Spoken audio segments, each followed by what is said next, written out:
மதுராந்தகம் அருகே நடுபழனி மரகத தண்டாயுதபாணி சுவாமி திருக்கோயில் வைகாசி விசாக உற்சவம்.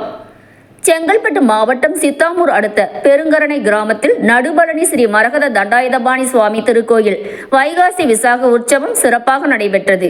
இக்கோவிலில் பாலமுருகனுக்கு காலை 7 மணிக்கு விக்னேஸ்வர பூஜை, கலச பூஜை, மூல மந்திர ஹோமம் நடைபெற்றது.